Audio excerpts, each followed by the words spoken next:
Sudan میں سرکاری forces اور RSF یعنی ریپڈ سپورٹ فورسز کے درمیان 2 سالوں سے جاری جھڑپوں نے ملک کو تباہی کے دہانے پر پہنچا دیا ہے۔ دارالحکومت خرطوم سمیت کئی شہروں میں لڑائی کے باعث سینکڑوں افراد ہلاک اور ہزاروں بے گھر ہو چکے ہیں۔ عالمی برادری نے فوری جنگ بندی اور مذاکرات کی اپیل کی ہے۔ سوڈان میں مزید کیا ہو رہا ہے، جانیے ہماری اس خصوصی رپورٹ میں۔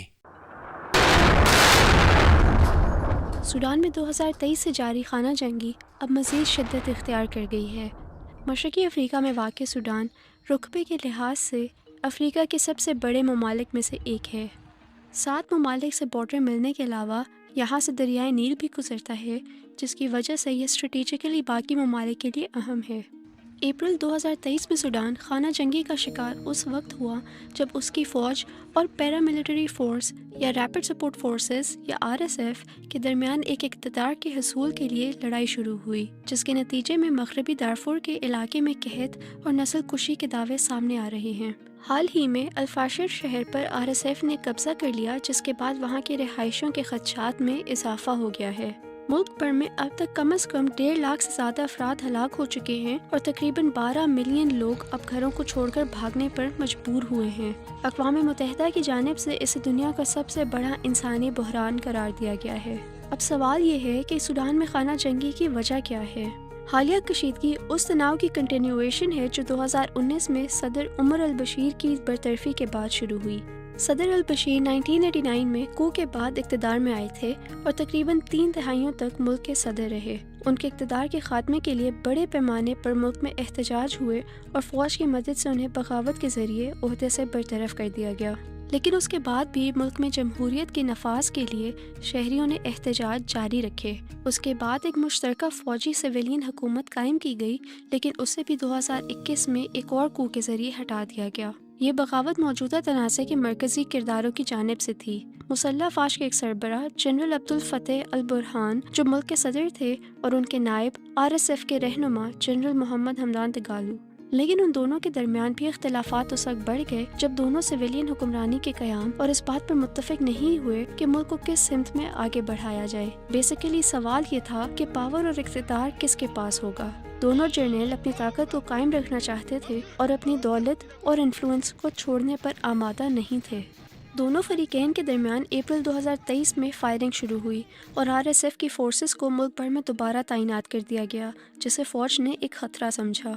ان کے درمیان لڑائی تیزی سے بڑھی اور RSF نے خرطوم کا زیادہ تر حصہ اپنے قبضے میں لے لیا۔ اس کا کنٹرول 2 سال بعد مارچ میں فوج نے دوبارہ حاصل کیا۔ RSF کا کن علاقوں پر کنٹرول ہے؟ جون 2025 میں RSF نے لیبیا اور مصر کی سرحد کے ساتھ موجود علاقوں پر کنٹرول حاصل کر لیا، جو اس کے لیے ایک بڑی فتح تھی۔ اس کے بعد اکتوبر میں انہوں نے الفاشر پر بھی قبضہ کر لیا، جس کا مطلب ہے کہ اب دارفور کے تقریباً تمام حصوں پر RSF کا کنٹرول ہے۔ فوج کن علاقوں پر کنٹرول رکھتی ہے؟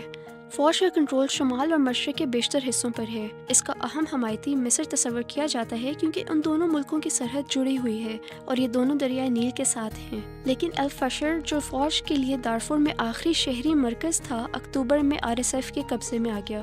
18 ماہ سے زیادہ عرصے تک RSF نے شہر کا محاصرہ کیا ہوا تھا، جس کی وجہ سے سینکڑوں لوگ ہلاک ہوئے، ہسپتالوں میں مریضوں کی تعداد حد سے زیادہ بڑھ گئی اور خوراک کی فراہمی کو بھی روک دیا گیا۔ شہر پر قبضہ کرنے کی کوششیں تیز کرنے کے لیے RSF نے حال ہی میں لوگوں کو شہر کے اندر ٹریپ کرنے اور خوراک کو پہنچنے سے روکنے کے لیے شہر کے گرد ایک مٹی کی دیوار بنائی اور قریب میں واقع زمزم نامی کیمپ کو بھی تباہ کر دیا جو پہلے ہی قحط کا شکار تھا۔ تو کیا سوڈان میں نسل کشی ہو رہی ہے؟ دارفور سے تعلق رکھنے والے بہت سے لوگوں کا ماننا ہے کہ RSF اور اس کی اتحادی ملیشیا نے ایک ایسی جنگ چھیڑ رکھی ہے جس کا مطلب ایتھنیکلی مکسڈ علاقے کو عرب حکمرانی والے علاقے میں تبدیل کرنا ہے۔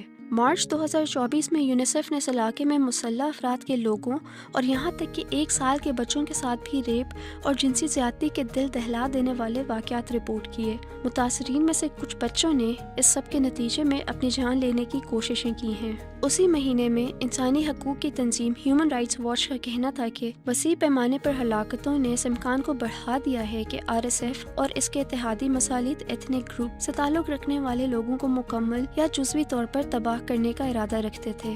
اقوام متحدہ نے اس بارے میں تحقیق کی، تاہم یہ نتیجہ نہیں اخذ ہو سکا کہ کیا نسل کشی ہو رہی تھی یا نہیں، لیکن RSF اور فوج دونوں کو سوڈان میں جنگی جرائم میں ملوث پایا گیا۔ ایک جانب جہاں الفشر شہر میں بڑے پیمانے پر ہلاکتوں کی اور مظالم ہونے کی اطلاعات سامنے آ رہی ہیں، وہاں اب بھی اندازاً 2.5 لاکھ افراد موجود ہیں جن کی سلامتی کے بارے میں خدشات ہیں۔ ان افراد میں بہت سے لوگ غیر عرب کمیونٹی سے تعلق رکھتے ہیں۔